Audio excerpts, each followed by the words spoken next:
KKB Papua pantas dibasmi.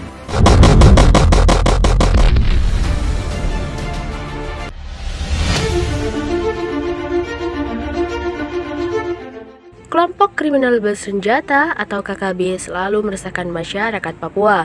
Mereka pantas dibasmi karena mengambil perdamaian di bumi cendrawasih dan meneror dengan berbagai cara. Masyarakat juga antipati dengan KKB karena mereka suka bertindak jauh di luar batas dengan nekat mengambil nyawa saudara sesukunya sendiri. Papua sering muncul dalam berita, sayangnya yang ditonjolkan adalah pemberontakan dari kelompok kriminal bersenjata, sebuah geng yang merupakan bagian dari OPM. Mereka selalu melakukan kekerasan di Papua dan menggunakan senjata api sebagai benda untuk menakut-nakuti masyarakat. Padahal senpi itu jelas ilegal dan mereka tidak berhak untuk menggunakannya karena tak memiliki surat izin resmi. Keganasan KKB makin menjadi dan bahkan mereka berani menggunakan warga sipil untuk tameng hidup saat ada adu tembak dengan anggota TNI. Aparat berusaha keras agar mereka tertangkap dan membubarkan diri agar perdamaian di Papua tetap abadi dan tidak ada lagi korban selanjutnya. Mereka telah melakukan berbagai tindakan kriminal sehingga wajib ditangkap. KKB makin terdesak ketika aparat menguasai salah satu markas mereka di daerah Yugurunuda. Pasukan KKB pimpinan Egyanus Kogoya sudah kehilangan kebebasan untuk menyerang. Hal ini dituturkan oleh Kepala Satgas Humas Namangkawi, Kombes M. Iqbal Al-Kudusi. Keberhasilan aparat untuk menguasai markas KKB merupakan sebuah prestasi besar, karena pasukan KKB makin mencut dan bingung harus bersembunyi di mana lagi. Ruang gerak mereka makin terbatas saat markasnya diduduki oleh petugas. Lambat laun, semua anggota mereka akan tertangkap dan akhirnya KKB bisa hilang dari bumi cendrawasih. Kombes Iqbal melanjutkan, sebenarnya sudah banyak anggota dan simpatisan KKB yang menyerahkan diri ke aparat dan kembali ke NKRI. Dalam artian, sebenarnya mereka sudah lelah bergerilya selama puluhan tahun dan sadar atas kesalahannya.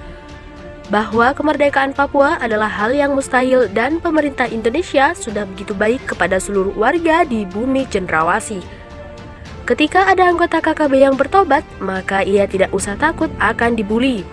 Karena ia sudah menyerahkan diri dan berjanji akan setia kepada Indonesia. Justru ketika ia dengan rela menyerahkan diri akan menjadi informan yang sangat penting. Jadi aparat akan tahu di mana saja markas KKB dan siapa saja tokoh di balik keganasan mereka. Pemberantasan KKB wajib dilakukan karena mereka telah melakukan berbagai tindakan di luar batas. Pertama, KKB pernah menyandera pilot dan penumpangnya, juga mengancam agar mereka tidak mengangkut anggota TNI maupun Polri. Penumpang pesawat juga dicurigai sebagai aparat, padahal mereka adalah warga sipil biasa. Kedua, KKB selalu sering mengadakan baku tembak. Korbannya mulai dari mobil milik negara yang membawa logistik, warga sipil sampai kehilangan nyawa, sampai aparat yang ditembak seusai menjalankan ibadah pagi. Semua kekejian mereka membuat KKB makin dibenci karena tega menembak saudara sesukunya sendiri dan mereka menuduh bahwa korban adalah aparat, padahal bukan. Untuk memberantas KKB, maka perlu diadakan operasi di lapangan yang lebih intensif.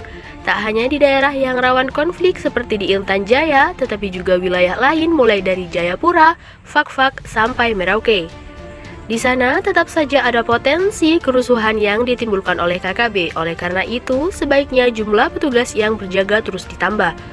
Pemberantasan KKB dilakukan agar tercipta perdamaian di Papua. Masyarakat di bumi cendrawasih tentu tidak ingin hidupnya terus dikungkung dalam ketakutan akibat teror KKB. Mereka wajib dibubarkan hingga ke akarnya agar tidak ada lagi berita tentang kekejaman KKB di Papua. Kesabaran Panglima TNI Marsikal Hadi Djajjanto dan Kapolri Jenderal Listio Sigit Prabowo terhadap teroris Papua sudah habis. Mereka turun langsung ke Papua memantau perburuan para teroris sialan itu. Mengetahui yang turun bukan kaleng-kaleng, teroris Papua pun merengek-rengek ke dunia internasional. Rencana kunjungan tersebut disampaikan Hadi di depan para anggota Komisi 1 DPR saat rapat kerja di Gedung Nusantara 3 Kompleks Parlemen kemarin. Meski kerap menerima laporan keamanan dari jajarannya terkait kondisi di Papua, tapi Hadi tetap merasa perlu hadir secara fisik di bumi cendrawasih itu. Dengan begitu, dia bisa berkoordinasi secara langsung dengan para aparat yang bertugas di lapangan. Tentu saja, komunikasi dan diskusi secara langsung dengan para komandan di lapangan sangat kami perlukan, kata Hadi. Seperti diketahui, teroris Papua terus berulah. Bahkan, Kamis malam 6 Mei sekitar pukul 19.00 waktu Indonesia Timur kembali terjadi baku tembak antara TNI dan teroris Papua di Kampung Kimak, Distrik Ilaga, Kabupaten Puncak, Papua. Akibat kontak tembak itu, sebagian warga pun kemudian mengamankan diri ke kantor Bupati Puncak. Mereka mengamankan diri lantaran takut akan kelompok teroris Papua yang melakukan serangan ke posko aparat. Tak hanya baku tembak, aksi membakar sekolah dasar, puskesmas, dan rumah guru juga dilakukan teroris Papua. Selain itu, teroris Papua juga memutus jalan dengan cara menggali lubang di Kampung Tagaloa serta Kampung Kalebut selebar 1 meter. Selain menembaki warga sipil dan membakar sekolah, mereka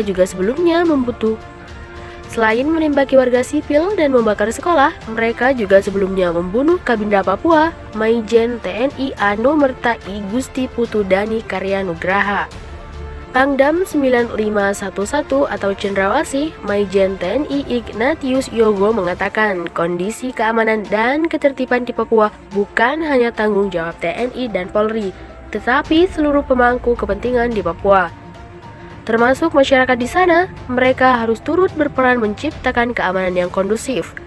Keamanan bukan hanya domain TNI dan Polri, namun seluruh masyarakat, para pemangku kepentingan yang ada di tanah Papua, kata Yogo di Jayapura kemarin. Sementara itu, aksi perburuan anggota teroris Papua mulai membuahkan hasil. Kapolda Papua, Irjen Matius Fahiri mengaku telah menangkap dan mengidentifikasi 6 anggota teroris Papua dalam keadaan hidup-hidup. Keenam KKB itu merupakan pimpinan Lekagak Telenggen dan Egyanus Kogoya. Sekarang mereka sedang menjalani pemeriksaan intensif, katanya.